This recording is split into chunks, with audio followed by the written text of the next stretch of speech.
Anthony Marchione graduated from the Maryland State Teachers College at Towson in 1955 with a bachelor's degree in education. Dr. Marchione served the Baltimore County Public Schools for more than 40 years as a teacher, assistant principal, a central office administrator, and finally, as superintendent. These are his reflections. Dr. Marchione, thank you so much for taking your time today to come in and talk to us about your preparation to become a teacher here at Towson University and your subsequent very lengthy career in education. I think your story will add greatly to our understanding of teacher education at Towson across time. And I think a good place to begin is in the beginning. So would you share with us a little bit about your early social context? Where you grew up, what kinds of ideas you were having as you went through school about what you might do when you graduated? Well, I'll start. I was born in Baltimore City and was born into an immigrant family. I'm first generation American. My mother and father came from Italy. And actually in the household until I started school, everyone spoke Italian, so I did too, and didn't learn to speak English until I started kindergarten, and my mother learned at the same time. So that's early beginning. I went to 2 years of parochial school and then all the rest in public schools in Baltimore County. Went to Dundalk Elementary and then Kenwood High School is where I graduated. My yearbook states I wanted to be a math teacher or an engineer. This is your high school yearbook? Yes. So I was thinking of teaching, but I wanted to be an engineer primarily, and applied and was accepted at Hopkins. Wow. But then my parents couldn't afford the tuition. So I ended up at Towson, where, you know, it was practically free. So that was fine with me because being a math teacher was one of my goals. So I started teaching at Golden Ring Junior High School. But let me talk about Towson. Please do. Okay. Because you were very actively involved, not only in your preparation to become a teacher, but you were class president, I think, for at least 3 or 4 years. Yes. And you were involved in a variety of other things as well. So we would love for you to talk about your experience here. Yes, Towson was, at the time, much smaller, obviously, than it is now. And the programming was primarily for elementary education. That's interesting. And when the counties, the state, moved to having junior high schools, and they put in core. I don't know if you ever heard the term core. It was English Social Studies. Right. And it was supposed to be a blend of the two in order to be a transition from elementary school into junior high. They wanted to prepare core teachers because most people would either prepared in English or social studies and not in core. In fact, the best core teachers initially were elementary teachers, former elementary teachers. So Towson instituted a program for preparing core teachers primarily, but within a few years they also added math science. And that's what I went into that program to become a math science teacher. So I had all the math courses they were offering at the time, and then proceeded to get involved in the school activities. And of course, a lot of activities. This was a fun place for us at the time. So I was class president for 3 years. I was on the Tower Light, as you pointed out earlier. I was on the track team. And so this was a rich experience. For me, yeah, and having leadership positions, I think helped. You know, that was part of who I became eventually. Absolutely. It was not what my plan was for me. In fact, when I graduated, I wanted to go back to becoming an engineer. I still had that in my mind. So I had gotten married in April of our senior year, Uh-huh. and my wife, Dion, agreed that she would continue working for me to go back to school. But I had a 2-year commitment. Mm-hmm, you did. Yes, with the county. Before we go on to that, what do you recall about your education courses? Do you recall the nature of them, whether they were sort of philosophical, theoretical, or very practical? Very few. Hate to say this, but you want to hear I what do. really, Absolutely. what really happened. Uh-huh. The education courses were not very practical. I see. There were a few exceptions. Uh-huh. There was a math teacher, Dr. Volpel. He was our class advisor also because he was so popular. He modeled teaching. He modeled the kind of teacher I wanted to be. Dr. Abendroth, who taught reading, but he also modeled the kind of teaching. And there were others there in the various departments, not just, but in education, those were the two. Most of the others did not model the kind of teacher I wanted to be, unfortunately. Where I learned to become a teacher was when I student taught. I had 2 excellent supervising teachers in the classroom. Now, where did you do your student teaching? Well, because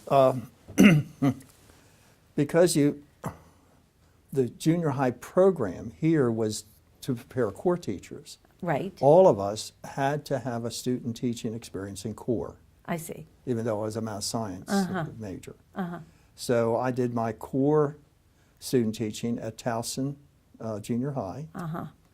And Marguerite Davison was the supervising teacher, and in fact, I modeled my teaching to the way she did it. It was, she had personality, and she had command of the class, she had discipline, and the kids loved her. And when I first got in front of the classroom, I simply tried to imitate that woman. And it worked. And then the second one, so that's in Towson area, the second was at Stemmer's Run, completely different socioeconomic group of kids. Absolutely. And Dottie Fisher was my supervising teacher, and she was an excellent math science teacher. And I, again, just followed her lead. So that's where I learned to teach. Yes. So when That's I wonderful. became a first-year teacher and walked into the classroom, I felt prepared because of those 2 experiences. Now, you had said you had this 2-year obligation, but you were married and your wife was going to continue to work so you could go back to school. Right. And that was something it sounds like you really Wanted to do. I did. I really did. And so what happened? Well, what happened was I was fortunate in my first year to have 2 excellent supervisors. One was the math science supervisor from the central office, Wow. Sam Herman, and the other was my principal, Sam Brown. And they were both in their first year in their jobs. Isn't that interesting? So they were relatively young too. And they were very encouraging to me and saying, you don't want to leave teaching. There's a bright future for you. So my plan then was to, obviously I stayed. Obviously. It passed my second year and didn't go back to school. And I wanted to be a math supervisor, just like Sam Herman. But those jobs did not come open. And then after, I became a department chairman my 3rd year. That's very fast. Yes, it was. And back then it was a math science combination, so I was supervising a large department. And part of the job was to help first-year teachers, work with the probationary teachers. I just finished being a probationary teacher, but I was helping them and observing and giving feedback. So I started doing that early on. So the first job that became available was, I thought I would become then a vice principal. We called them vice principals at the time. And so that was a comfortable transition for you. You really were looking to do something administrative. Yes, but see, by that time I had a family, Ah. and having 12-month employment was very important. Yes. And administration offered that. Yes. So that became what tilted it for me. Of and course. Going in that direction. Uh-huh. But I always had in the back of my mind, eventually I was going to become a math teacher in college. Ah. So Bob Hansen was in our graduating class. Yes. And he was in my group of students. It was a small group of students who were math majors here at the time. He became a professor here. I Yes, don't know he if you know did. Bob Hansen. Yes, I do. And I always told Bob, I was aspired to be doing what he was doing and teaching math at the college level. Well, that didn't happen. So anyway, after I was department chairman and it was 5 years, I became administrative assistant, which is like the second vice principal or I see. in a school. Went to Subbrook. Uh-huh. Was there for 2 years and then became a vice principal at Woodlawn Junior High. Was there for 3 years and really learned to be a principal there. Had a good model in terms of a principal, Cornelius Gisrel. Now, at this time, were you working on a master's degree, or did you have to do some kind of special preparation, coursework, or something to become a principal? Yes, yes. I got my master's degree at the University of Maryland. And I got that in '59. You know, just night school and Right. summers. So that, So I know now certainly you have to go through a process and you have to go through training, and usually you have a master's degree yes. associated yeah. with it, with education. Yeah, I had my master's degree in '59, so I had this certification to be a principal.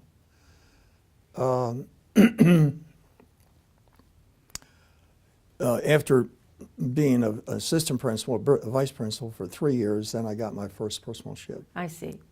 And where was that? And that's at North Point Junior High, again in the southeast area. And most people at the time thought that was a challenging assignment. But it worked out for me. I was there for 2 years, then I became principal at Sparse Point High School. And that's sort of the same area. Same area, Sparse Point, yeah. It's down in that end of the county. Yeah, southeast part. And how did that first year go as a principal? I had a good year, yeah. I was, it was just what I wanted to do. By that time, I knew I wanted to be a school administrator. Okay, so at that point, you had decided this higher ed thing was really not the direction you Well, wanted to go. I thought about it for retirement.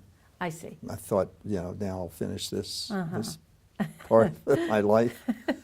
And actually, as I think back, the most satisfying position of Yes. all the positions I had was being principal of a school. It was. Because you had the most autonomy, and you could do. It was your place to be what you wanted it to be, and that's not true. In other positions, there are always too many other people trying to tell you what to do.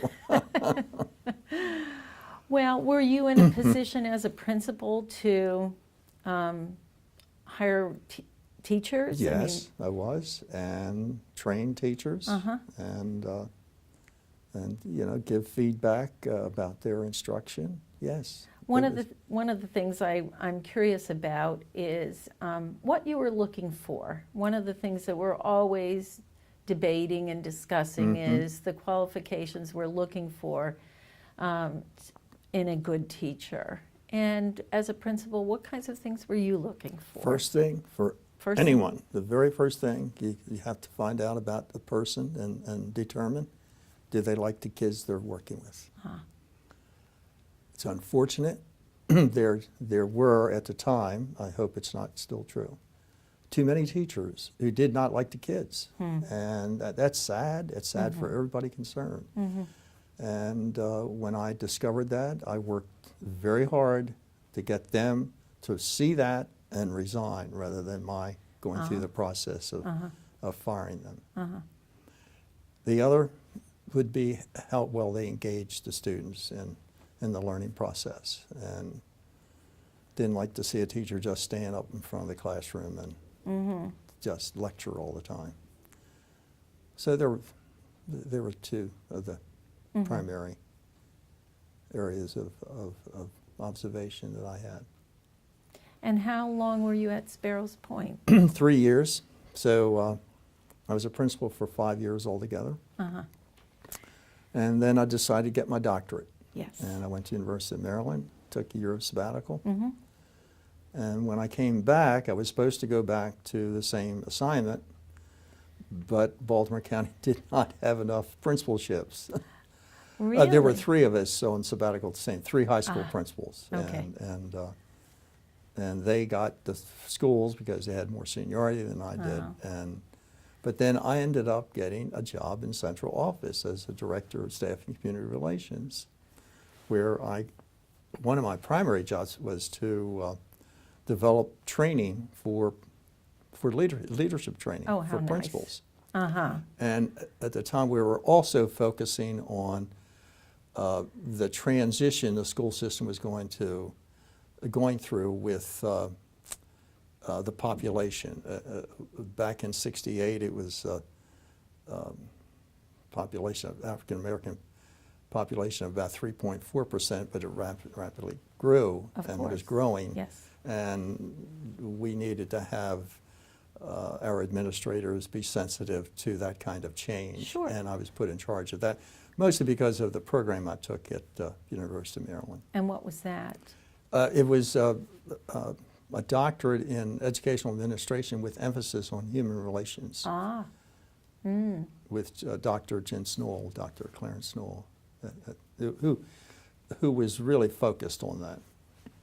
Tony, was that position in place before you were asked to fill it, or was that sort of a new position in Baltimore County? It was new. So you were just sort of Yes. trying to assess what was needed and do it, kind of Yes, thing? the school system had created a committee, diverse committee made up of parents and administrators and teachers. That I wasn't a part of the committee on racial and cultural concerns. Mary Ellen Satterley was the chairman of that committee. So the report had come out, and the board had accepted it while I was on sabbatical. Many of the recommendations from that report pointed to having staff development for administrators, training for teachers eventually, and all of those, and doing a lot of things with the community, outreach to the community groups that would support that effort. And that's what I was assigned to do. And the other part of the job, which I was working with Bob DuBell, he was my direct supervisor. And the school system at the time was just starting negotiations with the Teachers Association and formal negotiations. So, and then we had all these other employee groups that had to have not contracts, but some kind of agreement? Agreements of understanding with all of them. Yes. And there were about 7 or 8, and I was put in charge of all those except for teachers. Bob DuBell did that one. So I was doing negotiating, which I never really liked, but I did it. Human relations, I guess that. Yeah. I guess that sort of comes. It was related, but the strategies for negotiations aren't necessarily the same as as trying to get along with people, have people. Exactly.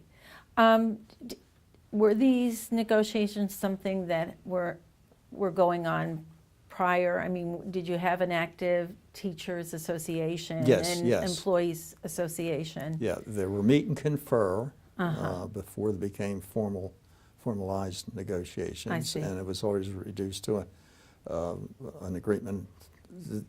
It was just a memorandum of understanding you Yes. had, and Okay. not a signed agreement. Mm-hmm. And yes, teachers were doing it with the school system. Then it became formalized. Eventually, all these other groups, I'm talking about cafeteria workers, Sure. bus drivers, secretaries, custodial staff, the maintenance people, each one had their own group. Wow. And so eventually they got the right to negotiate formally also years later. So that was kind of a job you didn't anticipate, but. Right, right. And how long were you in that position? I was in that position about 3 years, and then I became an area superintendent. The northwest area of the county, that's the position I really wanted, and eventually got to be area superintendent. Right. And what does an area superintendent Well, do? the Since this was one that you wanted. Yeah, well, it was, a step up. The county is divided in 5 geographic areas, and because it's so large, they divided it up into administrative areas, and each one has an area superintendent. And the area superintendent supervised the principals, I see. essentially, and there were about 30-some principals in each area. The county's large. Yes, and it's when very I was large. superintendent, it was 163. I think it still was, maybe a few more now. 163 schools. So you divide that up in 5 areas. And so I was the direct supervisor and evaluated principals, and had to visit schools and observe them do their jobs, and which is it's a very important position. Oh, I think I absolutely. don't know whether it's still organized. It's organized similar to that, but not exactly. So you're talking about 30 schools, maybe? Yeah, I had in the Northwest. I had 33 schools. Wow. K through 12. So you were doing a lot of traveling. Yes, lots visiting schools, a lot of traveling. Yep. And what was most rewarding about that position? What did you feel good about? Seeing principals improve, and of course, prior to that, I had done the training. Right, that's right. I've been involved in the leadership training program. I created the phases 1, 2, and 3 with the help of some of the other staff people. In fact, George Hall was one who was on my committee that helped create all that. But I was in charge of it, and so I had established the expectations for principals through that training.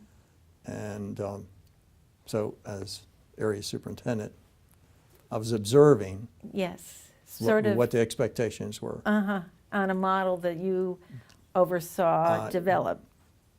Helped to develop, yes. Wow.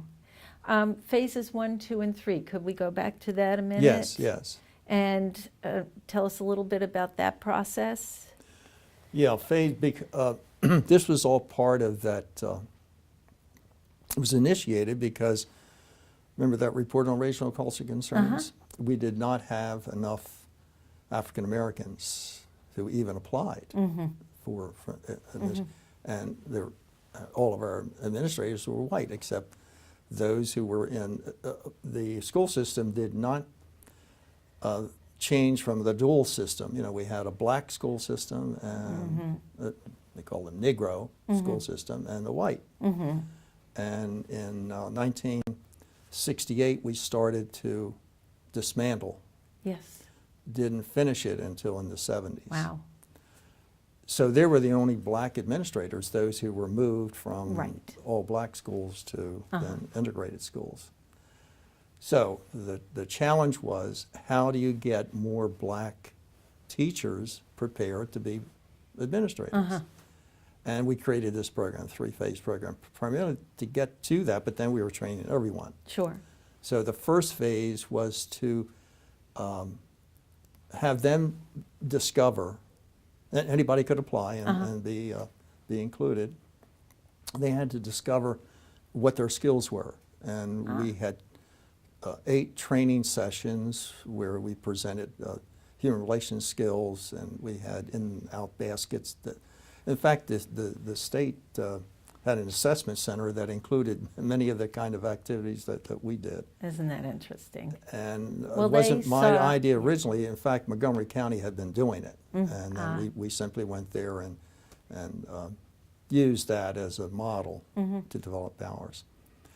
So when the first time we had this, over 500 people showed up Good to be in grief. phase 1. Wow. And we divided them up into classes of about 25 to 30, and we taught the 8 sessions. At the end of it, there was an assessment, and we gave that back to them, the assessment, based on how they responded to what, it was mostly like an interest survey.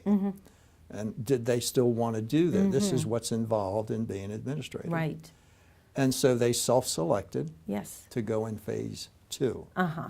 And phase 2 was specifically a course where they got credit from the University of Maryland, and it was a course in supervision, basically. And we developed that and got approval through University of Maryland, and that became phase 2. Phase 3 was the selection process. I see. And we had an elaborate process of being interviewed and taking tests and put all that data together, and then we had point system, and we would have cutoff, and we started getting African American teachers who came to the top. So we created a pool of about 50 people, and then we had continued to have training of the 50, and we would do that on Saturdays. Became, they nicknamed it Charm School, because those people were the ones we went to be promoted to either supervisory job or a school administrative job. And you thought they were sufficiently polished to be able to do the task. Yes, So yes, of course it yes. would be called Charm School. Yes. So you find yourself now in the northwest part of the county. Right. And you're getting to see these principals who have been selected through a process you had a whole lot to do with. Exactly. And what were you thinking about your principal, your 30 school principals that you had, 33 you said? Yes. Well, I thought they were well prepared. I think we had a really talented group of principals. There are a few that Of course. that you have to counsel out of the position, but I've always been impressed with the talent in Baltimore County. Really have. That's great. So here you are in the position you had aspired to, but for some reason you didn't stay there forever. No. What? Well, I was offered when Bob DeBell became superintendent, he wanted to elevate the importance of this staff and community relations, dealing with community and all this training I was just talking about. Right. And he elevated that to an associate superintendent, which is just below 3rd level, I guess. There's a superintendent deputy, and then there was an associate in charge of instruction, one in charge of facilities, one in charge of finance, and this one in charge of staff and community relations. So because it was promotion and it was Of course. Well, doing what I was doing as director previously, but enhanced, public relations became part of it too. So then I did that for a number of years before I became deputy. Then Bob DeBell eventually asked me to be deputy. So I was deputy with him for 9 years, and then 3 years with the next superintendent who got fired. So, so what did you do in that position where you're the associate and you're in charge of community relations? Because you were there for some time. Yeah. And now but now it's not just sort of maybe some of the things you were doing in Northwest, but now the whole county. That's right, yeah. I was really took the responsibility for a lot of responsibility for getting involved in the promotion process and selection process, I should say, I see. of people in the pool. I got to know them very well, would visit them in their schools. And so when the area superintendents were discussing who was eligible for the next position, actually really look at the pool of vice principals who was going to be assistant principals, and then the pool of teachers who were going to be vice principals. So I focused a lot of attention on getting to know them personally. Sure. So I could actually advise an area superintendent, I have been in that school, I have observed that person, and I think I would recommend this person. And of course they knew them too, but they just knew them from their area. Exactly. Where I had the county view. And it was one more piece of information that you provided. That's so right. that, you know, that helps to confirm what they're thinking. Right. So, so you wind up being deputy superintendent. And what in heaven's name does a deputy superintendent do? The deputy superintendent supervised the area superintendent. Okay. It's the number 2 person in Right. the system, and I conducted the staff meetings of the entire superintendent staff. The superintendent attended, but I got the agenda together. The deputy was I guess, the overall administrator of the system, the day-to-day stuff. The superintendent focuses on public stuff and policy stuff, and it's so the day-to-day things. All the other associates also reported to me, so that I mean they reported to superintendent, but I'm the one who dealt with them day in and day out. Sure. A nuts and bolts kind of guy. Now, you mentioned that you served under Bob DeBell. Mm-hmm. And then there was a superintendent who replaced him, Right. who was not in that position for too long. No, in fact, I think they wanted to fire him after 1 year, but then he lasted for 3. I had applied for the job, and they didn't want me. Yeah. I was a clone of Bob DeBell. Well, sure. They wanted to change. And you were an in-house person. Yeah. You they grew wanted up to- through the system. Exactly. So I was prepared to leave. In fact, Bob DeBell because he had retired, he had gotten a position, part-time position at the University of Maryland, and he was ready to turn it over to me because he had, anyway, teaching courses, administrative courses there. In fact, the last 2 years I was in my position, I was teaching courses. I taught courses in administration at Morgan and at the University of Maryland and at Loyola. Well, who better to do it than Yeah, I somebody was who's doing had it. that kind of Yeah. experience? So I was prepared to leave when I didn't get the job of superintendent. Right. But Stuart Berger, who had just come in, asked me, he wanted me to stay. And I said, Well, I don't understand it, smart guy. but yeah. So I stayed and pretty much did what I was doing. Well, But- you had said that you were sort of responsible for daily, the nuts Yes, and bolts yes. kinds of things. So maybe he was very wise in his insistence. He probably that, assessed that. Yeah, said, I need somebody who can do this, who Right. knows all of this. So he got in trouble with the community. He got in trouble with every organization out there, with the Teachers Association. He just rubbed everybody the wrong way. He's a bright guy, had great ideas, but he was abrasive and no one liked him. That's actually what it was. So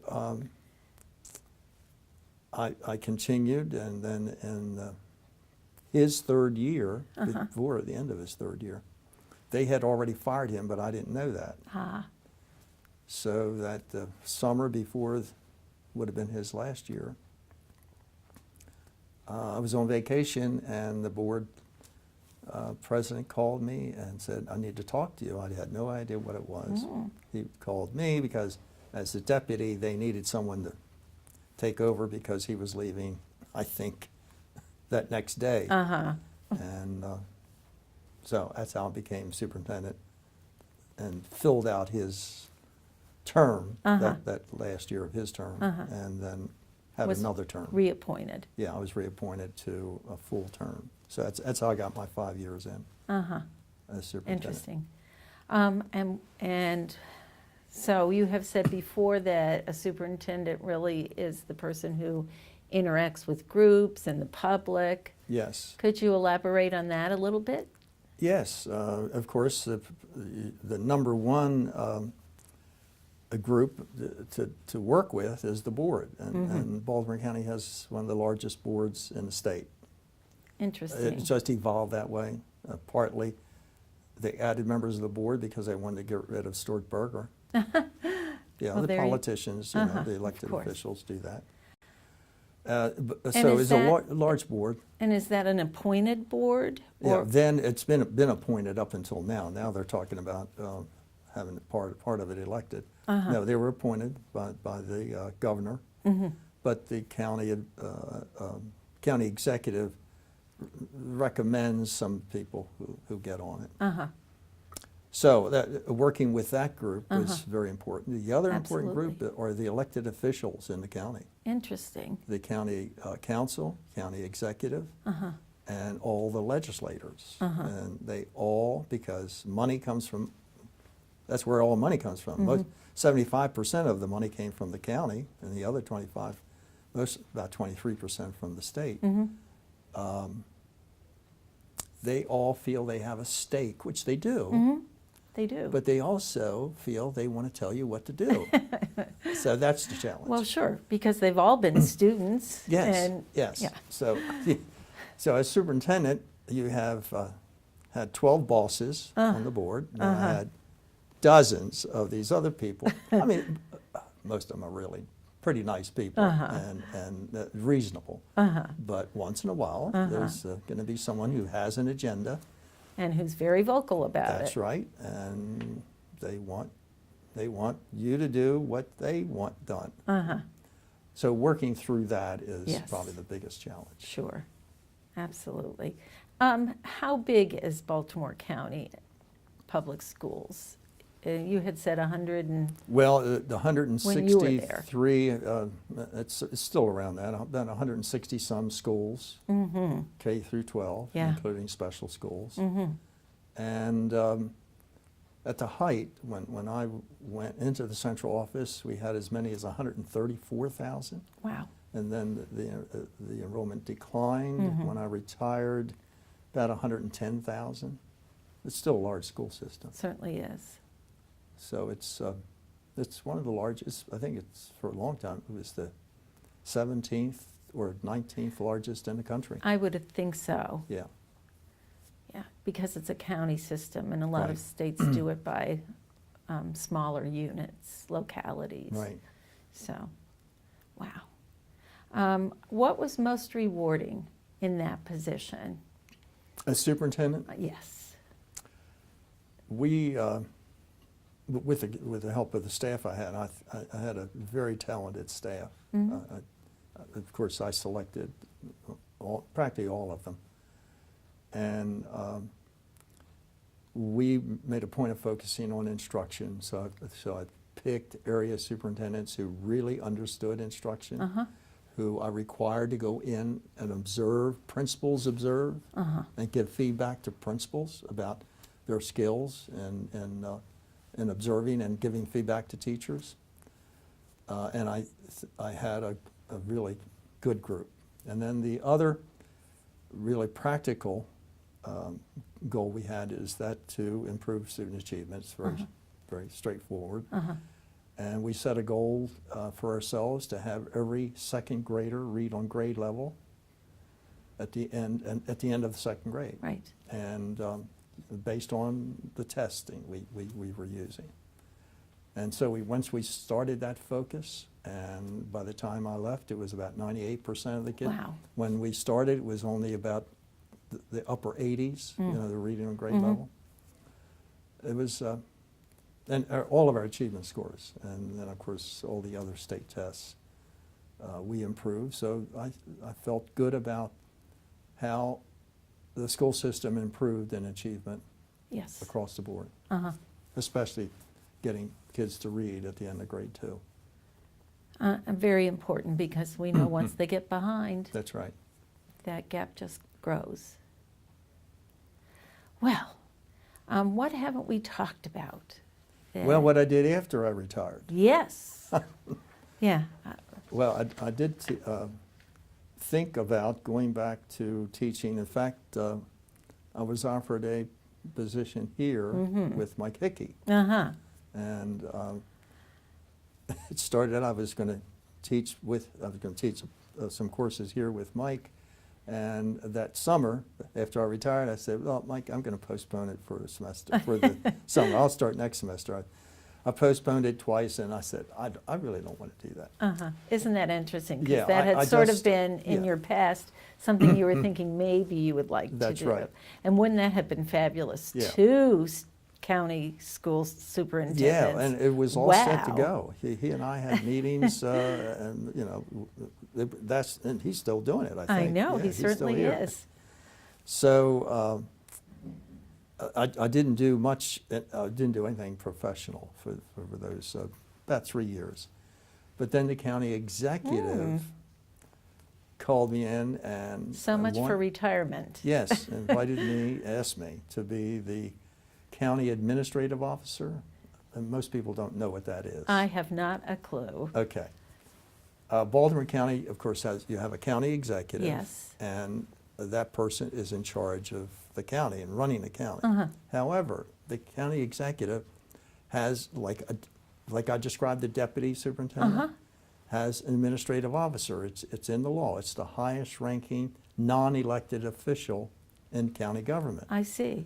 It's like a manager of a city. Uh-huh. They call them managers. In a county, we call them county executives. So the administrative office supervises all the departments, all the department heads. So it includes fire department, police department, grief. social services, maintenance, everything. Uh-huh.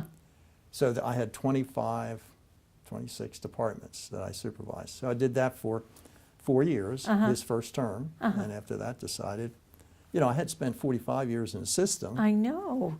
and so I did that for 4 years, from 2003 to about 2008.